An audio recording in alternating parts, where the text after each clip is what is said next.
خاتمہ بالایمان کے اسباب پر بات چل رہی تھی، تو میں نے یہ عرض کیا تھا کہ اگر ہم 10 اعمال ایسے ہیں کہ اگر ہم ان پر عمل کر لیں تو ہمارا خاتمہ ایمان کے ساتھ ہو سکتا ہے، یعنی مرتے وقت کلمہ طیبہ نصیب ہو سکتا ہے، جس میں پہلا سبب، پہلا عمل وہ ہے نظروں کی حفاظت کرنا، اپنی آنکھوں کی حفاظت کرنا،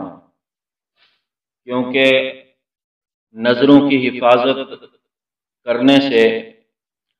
ایک تو یعنی آنکھوں کی جو بد نظری ہے، اس کو غلط دیکھنے سے انسان کو گناہ ہوتا ہے، صرف گناہ ہی نہیں ہوتا بلکہ گناہ کبیرہ ہوتا ہے، کیونکہ قرآن پاک میں اللہ رب العزت نے آنکھوں کی حفاظت کو فرض قرار دیا ہے کہ اپنی آنکھوں کی حفاظت کرنی ہے۔ اور اللہ رب العزت نے انسان کو یہ جو آنکھیں عطا فرمائی ہیں، یہ اس لیے نہیں عطا فرمائی کہ انسان ان کو غلط رخ پر چلائے، بلکہ اس لیے عطا فرمائی ہے کہ انسان ان آنکھوں سے صحیح دیکھے اور صحیح اور غلط کی تمیز کر سکے۔ اب دیکھیے، جو نابینا ہوتا ہے، اب اس کی آنکھیں نہیں ہیں، اب وہ پریشان ہوتا ہے، پشیمان ہوتا ہے۔ اب اگر وہ جا رہا ہے، اس کے راستے میں کانٹے پڑے ہیں، اس کے راستے میں کوئی کنواں آ جائے، کوئی کھائی آ جائے، اس کو بالکل پتہ نہیں چلتا، اس کو اندازہ بھی نہیں ہوتا کہ میرے آگے کھائی، اس کے لیے نیا راستہ ہو تو اس کو یہ اندازہ بھی نہیں ہوتا کہ میرے راستے میں کھائی ہے اور میں اس میں گر جاؤں گا۔ اگر کوئی آنکھوں والا ہے تو وہ دیکھ لے گا۔ اگر آگے سانپ بیٹھا ہے، جس کی آنکھیں نہیں ہیں، اس کو نہیں پتا کہ میرا پاؤں سانپ کے اوپر آ رہا ہے یا نہیں آ رہا، اور جب اس کا پاؤں سانپ کے اوپر آئے گا تو سانپ اس کو ڈس لے گا۔ کیوں؟ اس وجہ سے اس کو تکلیف سانپ سے اس وجہ سے پہنچے گی کیونکہ اس بیچارے کی آنکھیں نہیں ہیں۔ اب جس کو اللہ تعالیٰ نے آنکھیں عطا فرمائی ہیں، تو آنکھیں اس کے لیے بہت بڑی نعمت ہیں کہ وہ صحیح اور غلط کو دیکھ سکتا ہے۔ اس کو یہ معلوم ہو جائے گا ان آنکھوں کی وجہ سے کہ میرے راستے میں سانپ بیٹھا ہوا ہے اور میں نے اس سے بچنا ہے۔ تو آنکھیں بہت بڑی نعمت ہیں۔ اور پھر یہ آنکھیں جو ہیں، ایک بات اور ذہن میں رکھیں کہ اگر ہم ان آنکھوں کو غلط استعمال کر رہے ہیں، اگر ان آنکھوں کو ہم غلط استعمال کر رہے ہیں اور کسی کی عزت کو تاک رہے ہیں ان آنکھوں سے، تو یہ بھی ہمارے مد نظر ہونا چاہیے کہ کوئی نہ کوئی پھر ہماری عزتوں کو بھی تاک رہا ہوگا۔ یہ بات بھی ہمارے مد نظر ہونی چاہیے، کیونکہ حدیث پاک میں یہ بات فرمائی گئی ہے کہ تم جیسا کرو گے پھر ویسا ہی تم بھرو گے۔ اگر تم کسی کی ان آنکھوں سے کسی کی نظروں کو، کسی کی عزتوں کو تاکو گے تو پھر بدلے میں تمہاری عزتوں کو تاکا جائے گا، دیکھا جائے گا۔ اسی لیے بار بار یہ حکم دیا گیا کہ اپنی آنکھوں کی حفاظت کرنی ہے۔ کہ ایک بات مجھے ایک واقعہ یاد آ رہا ہے کہ ایک سنار تھا، سنار، اس نے اپنے گھر کے اندر ایک نوکر رکھا ہوا تھا، بچہ تھا، پھر وہ بڑا ہوا، اور ایک دن وہ سنار گھر آیا تو دیکھا کہ اس کی بیوی جو تھی وہ بیٹھی رو رہی ہے۔ اس نے پوچھا کیوں رو رہی ہے؟ اس نے کہا کہ جس کو ہم نے اپنا بیٹا بنایا ہوا تھا، آج اس نے بری نظر سے میرا ہاتھ پکڑا ہے، بری نظر سے اس نے میرے ہاتھ کو پکڑا۔ تو وہ سنار کہنے لگا کہ قصور اس کا نہیں ہے، قصور میرا ہے۔ اور پھر اس نے وقت پوچھا، کیونکہ فلاں وقت تھا۔ اس نے کہا کہ اسی وقت میں، جس وقت میں اس نے تیرا ہاتھ پکڑا، اسی وقت میں ایک عورت میرے پاس آئی اور وہ کوئی کنگن بنوانا چاہ رہی تھی، کوئی چوڑیاں سونے کی بنوانا چاہ رہی تھی، اور میں نے شہوت کی نظر سے اس کے ہاتھ کو پکڑا تھا، اور بدلے میں جس کو ہم کھلا رہے تھے، پلا رہے تھے، اس نے میری اس عزت کے اوپر حملہ کیا۔ یہ قصور اس کا نہیں ہے، میرا ہے۔ تو جب ہم ان آنکھوں سے کسی کی عزت کو تاکیں گے تو یاد رکھیں کہ بدلے میں ہماری عزتوں کو تاکا جائے گا۔ اس لیے امام شافعی رحمۃ اللہ علیہ فرماتے ہیں کہ تم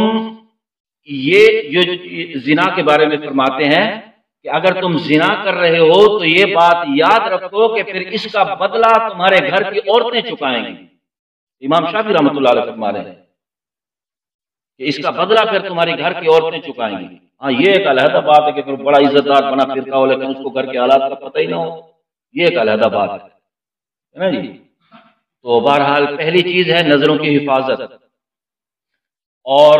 خاتمہ بالایمان کا دوسرا سبب، دوسرا عمل ہے مسواک کرنا، کہ جو بندہ مسواک کرتا ہے ہر نماز کے وقت تو اس کا بھی خاتمہ بالایمان ہوتا ہے، یعنی مرتے وقت اس کو کلمہ طیبہ نصیب ہو جاتا ہے۔ اور تیسرا عمل، تیسرا سبب ہے اللہ تعالیٰ کی دی ہوئی نعمتوں پر اللہ تعالیٰ کا شکر ادا کرنا، کہ جو انسان اللہ تعالیٰ کی نعمتوں پر اللہ تعالیٰ کا شکر ادا کرتا ہے اس کا بھی خاتمہ بالایمان ہوتا ہے، مرتے وقت اس کو بھی کلمہ طیبہ نصیب ہو جاتا ہے۔ اور چوتھا سبب ہے اللہ کے راستے میں، اللہ کے دیے ہوئے مال میں سے اللہ کے راستے میں صدقہ دینا، صدقہ ادا کرنا۔ تو جو انسان اپنے مال میں سے صدقہ دیتا رہتا ہے تو اس کا بھی خاتمہ بالایمان ہو جاتا ہے، یعنی مرتے وقت اس کو بھی کلمہ طیبہ نصیب ہو جاتا ہے۔ اور میں نے یہ عرض کیا تھا صدقے کے بارے میں کہ صدقہ دو قسم کا ہوتا ہے، ایک ہے عام صدقہ، عام صدقہ کہ جب انسان صدقہ دیتا ہے تو انسان کو اس کا ثواب اسی وقت دے دیا جاتا ہے۔ مثلا کوئی بھوکا آدمی تھا، اس کو کھانا کھلایا، یا کوئی بیمار تھا اس کا علاج کر دیا، یا اس کو علاج کے لیے پیسے دے دیے،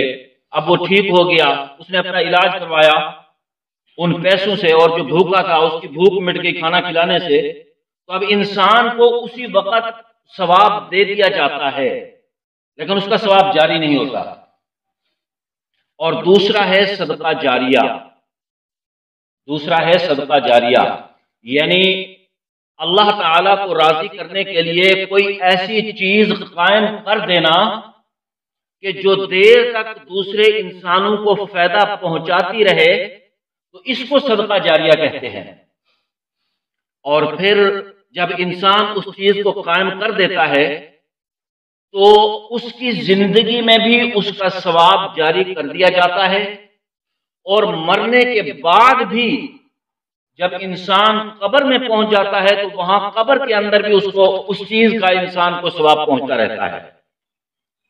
اور یہ جو صدقہ جاریہ ہے یہ انتہائی قیمتی ہے، یعنی اللہ کے ہاں انتہائی قیمتی ہے،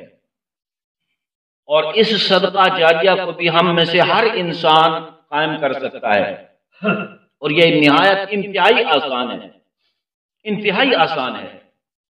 اور اللہ کے نبی صلی اللہ علیہ وسلم نے صدقہ جاریہ کی 7 مثالیں دی ہیں، 7 مثالیں۔ وہ فرمایا کہ سبعۃ یجری للعبد اجورہن وہو فی قبرہ بعد موتہ، فرمایا کہ 7 آدمی ایسے ہیں کہ جنہیں ان کے صدقات اور ان کے اعمال کا اجر موت کے بعد ان کی قبر میں بھی دیا جاتا ہے۔ سب سے پہلے فرمایا کہ من علم علما، کہ جو شخص دین کا علم سکھائے، جو شخص دین کا علم سکھائے۔ اور دوسرے نمبر پر فرمایا کہ او کرا نہرا، یا پانی کی تنگی کو دور کرنے کے لیے کوئی شخص نہر بنوا دے۔ اور تیسرا فرمایا کہ او حفر بئرا، یا کوئی انسان کنواں کھدوا دے، پانی کی تنگی کو دور کرنے کے لیے یا کوئی انسان کنواں کھدوا دے۔ اب یہاں پر نہر اور کنواں بظاہر دونوں ایک ہی چیزیں ہیں، لیکن دونوں میں فرق ہے کہ نہر دور سے لے آنی پڑتی ہے، بعض جگہ پانی کڑوا ہوتا ہے اور ایک جگہ پانی میٹھا ہوتا ہے، تو میٹھا پانی جو ہے وہ جہاں کڑوا پانی ہوتا ہے وہاں سے بندہ نہر کے ذریعے لے آتا ہے، اور بعض جگہ ایسی ہوتی ہے کہ جہاں پانی میٹھا ہوتا ہے لیکن اتنا نیچے ہوتا ہے، اتنا نیچے ہوتا ہے کہ عام انسان وہاں پر کنواں نہیں کھدوا سکتا، لیکن جس کو اللہ نے پیسے دیے ہیں، جس کو اللہ نے دولت دی ہے، تو وہ خرچ کر کے وہاں پر کنواں کھدوا سکتا ہے۔ تو فرمایا کہ تیسرے نمبر پر فرمایا کہ کوئی آدمی کنواں کھدوا دے پانی کی تنگی کو دور کرنے کے لیے۔ اور چوتھے نمبر پر فرمایا کہ او غرس نخلا، یا کوئی انسان درخت لگا دے۔ اب یہ درخت لگانا تو ہر ایک کے بس میں ہے اور انتہائی آسان ہے، فرمایا کہ یا کوئی درخت لگا دے۔ اور 5ویں نمبر پر فرمایا کہ او بنا مسجدہ، یا کوئی انسان مسجد بنوا دے، پوری مسجد بنوا دے، اور اگر پوری مسجد نہیں بنوا سکتا تو ایک چڑیا کے گھونسلے جتنی مسجد میں حصہ ہی کیوں نہ ڈال دے، تو فرمایا کہ وہ بھی اس کے لیے صدقہ جاریہ ہے، یعنی ایک اینٹ کے برابر، ایک اینٹ کے برابر اگر کوئی حصہ ڈال دے تو فرمایا کہ وہ بھی اس کے لیے صدقہ جاریہ ہے۔ اور 6 نمبر پر فرمایا کہ او ورث مصحفہ، کہ یا کوئی انسان اپنے ترکہ میں، اپنے ورثہ میں قرآن پاک کو چھوڑ جائے اور بعد میں لوگ اس قرآن پاک کو پڑھتے رہیں، اس کی تلاوت کرتے رہیں،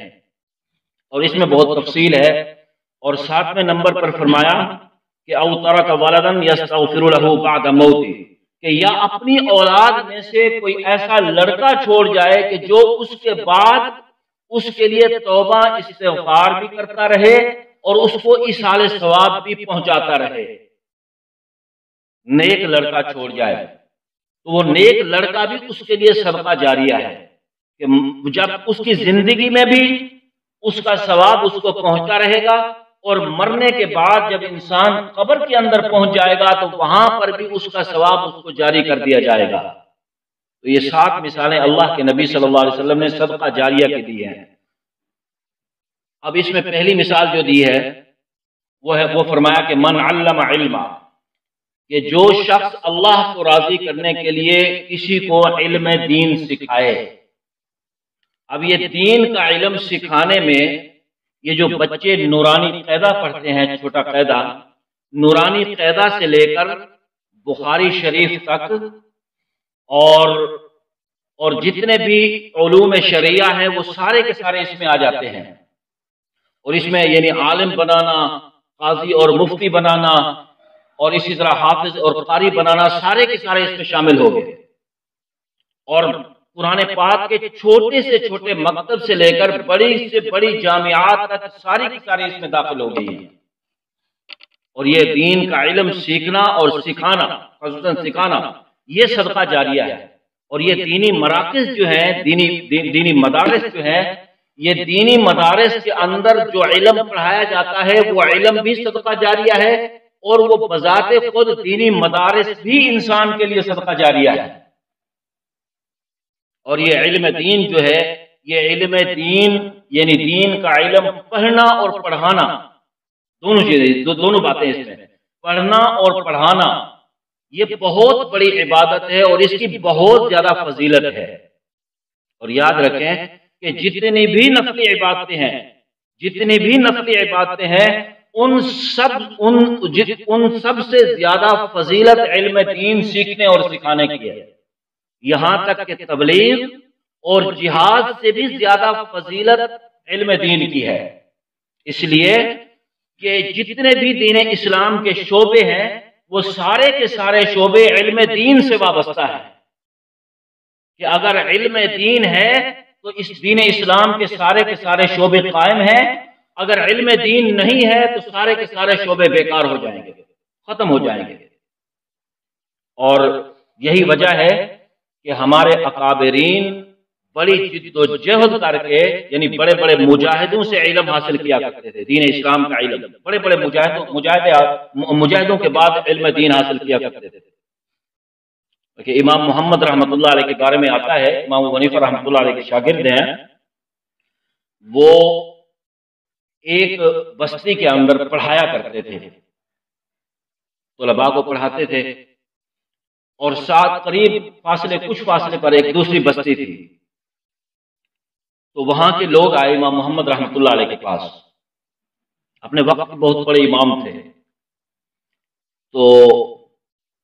انہوں نے آ کر کہا کہ حضرت آپ ہمارے پاس بھی بچوں کو آ کر پڑھائیں۔ امام محمد رحمۃ اللہ علیہ نے فرمایا کہ میرے پاس وقت نہیں ہے، کیونکہ میں نے کتابیں لکھنی بھی ہوتی ہیں، پڑھنی بھی ہوتی ہیں، پڑھانی بھی ہوتی ہیں، تو میرے پاس وقت نہیں ہے۔ تو وہ لوگ کہنے لگے کہ حضرت ہم آپ کے لیے سواری کا بندوبست کر دیتے ہیں اور آپ کا ٹائم بچ جائے گا، تو آپ مہربانی فرمائیں آپ ہمارے پاس آ کر آپ پڑھایا کریں۔ تو امام محمد رحمۃ اللہ نے قبول فرما لیا۔ اب لوگوں نے سواری کا بندوبست کر دیا اور امام محمد رحمۃ اللہ علیہ جا کر اس بستی میں پڑھانے لگے۔ تو امام شافعی رحمۃ اللہ علیہ، جن کا نام ہم اکثر سنتے رہتے ہیں، بہت بڑے امام تھے، تو اپنے طالب علمی کے زمانے میں امام محمد رحمۃ اللہ علیہ سے آ کر ملے اور آ کر عرض کرنے لگے کہ حضرت میں آپ سے فلاں کتاب پڑھنا چاہتا ہوں، حدیث پاک کی یا فقہ کی، تو آپ مہربانی فرما کر مجھے وہ کتاب پڑھا دیں۔ تو امام محمد رحمۃ اللہ نے فرمایا کہ میرے پاس وقت نہیں ہے، کیونکہ میں مجبور ہوں، یہاں بھی پڑھاتا ہوں، وہاں بھی پڑھاتا ہوں، اور میں نے لکھنا بھی ہوتا ہے، کتابیں لکھنی بھی ہوتی ہیں، اور پڑھنا بھی ہوتا ہے، پڑھانا بھی ہوتا ہے، تو میرے پاس وقت نہیں ہے۔ تو امام شافعی رحمۃ اللہ علیہ عرض کرنے لگے کہ حضرت آپ ایسا کریں کہ جب آپ اس بستی سے فلاں بستی میں پڑھانے کے لیے جاتے ہیں اور سواری کے اوپر آپ سوار ہوتے ہیں، اور جو وہ وقت ہوتا ہے آنے جانے کا، تو میں آپ کی سواری کے ساتھ ساتھ دوڑتا رہوں گا اور آپ مجھے اس دوران کتاب پڑھا دیا کریں۔ تو امام محمد رحمۃ اللہ نے فرمایا کہ ٹھیک ہے، اگر تمہارا شوق ہے تو اس طرح کر لیتے ہیں۔ اور امام محمد رحمۃ اللہ علیہ سواری پر سوار ہو کر چلتے رہتے تھے، ان کی سواری چلتی رہتی تھی، اور امام شافعی رحمۃ اللہ علیہ ساتھ ساتھ دوڑتے بھی رہتے تھے اور اس کتاب کو بھی پڑھتے رہتے تھے۔ تو اس طرح مجاہدوں سے ہمارے اکابرین نے علم دین کو حاصل کیا، اور ہمیں تو الحمدللہ آج پکی پکائی مل گئی ہے، ورنہ اس دور کے اندر تو بڑے دور دراز کے سفر کیا کرتے تھے، اور تب جا کر علم دین ان کو حاصل ہوتا تھا۔ تو یہ علم دین جو ہے یہ صدقہ جاریہ ہے، اور اس میں اب یہاں پر ایک سوال پیدا ہوتا ہے کہ اب ہر شخص تو ہم میں سے پڑھا ہوا نہیں ہے کہ وہ دوسرے کو پڑھا سکے، ہم میں سے ہر شخص تو عالم نہیں ہے، نہ حافظ ہے نہ قاری ہے کہ وہ دوسرے کو پڑھا سکے۔ تو ان لوگوں کے لیے بھی راستہ موجود ہے، اور انتہائی آسان راستہ ہے، انتہائی آسان راستہ ہے کہ جو مدارس دینیہ میں، بڑی بڑی جامعات میں جو کتابیں پڑھائی جاتی ہیں، یعنی نورانی قاعدہ سے لے کر قرآن پاک اور بخاری شریف تک، اس میں فقہ کی کتابیں بھی ہیں، حدیث پاک کی کتابیں بھی ہیں، تفسیر کی کتابیں بھی ہیں، تو ہم ان جامعات میں جا کر ان سے معلومات لے کر، کوئی غریب طالب علم ہو تو ہم اس کو کتابیں لے کر دے سکتے ہیں، انتہائی آسان ہے، ہم اس کو کتابیں لے کر دے سکتے ہیں، اور وہ طالب علم ان کتابوں کے اوپر علم دین حاصل کرے گا، اور جب وہ عالم بن جائے گا، حافظ اور قاری اور مفتی اور قاضی بن جائے گا، تو پھر اس کے بعد وہ آگے پڑھائے گا، وہ جو اس کے شاگردوں کی جماعت تیار ہوگی، وہ آگے پڑھائیں گے، وہ آگے پڑھائیں گے، قیامت تک یہ سلسلہ چلتا رہے گا۔ اور جس نے یہ صدقہ جاریہ قائم کیا تھا، یعنی کتابیں لے کر دی تھی، تو اس کو اس کی زندگی کے اندر بھی ثواب ملنا شروع ہو جائے گا، اور جب وہ قبر کے اندر، انتقال کے بعد قبر کے اندر پہنچ جائے گا، تو قبر کے اندر بھی اس کو ثواب جاری کر دیا جائے گا۔ یہ انتہائی آسان ہے، انتہائی آسان ہے۔ تو سب سے پہلی مثال جو اللہ کے نبی صلی اللہ علیہ وسلم نے دی ہے وہ ہے علم دین کہ من علم علما، جو شخص علم دین سکھائے، جو اس کا علم دین سکھانا اس کے لیے صدقہ جاریہ ہے، اس کے لیے صدقہ جاریہ ہے۔ اور پھر آگے 6 مثالیں اور ہیں، لیکن وقت بہت زیادہ ہو گیا ہے، لائٹ بھی نہیں ہے، تو اس بات کو انشاءاللہ پھر اگلے جمعہ کو عرض کروں گا۔ اللہ تعالیٰ عمل کی توفیق عطا فرمائے۔ وآخر دعوانا الحمدللہ۔ Subscribe to our channel by clicking the subscribe button. Click the bell button and enjoy the latest uploads from our channel.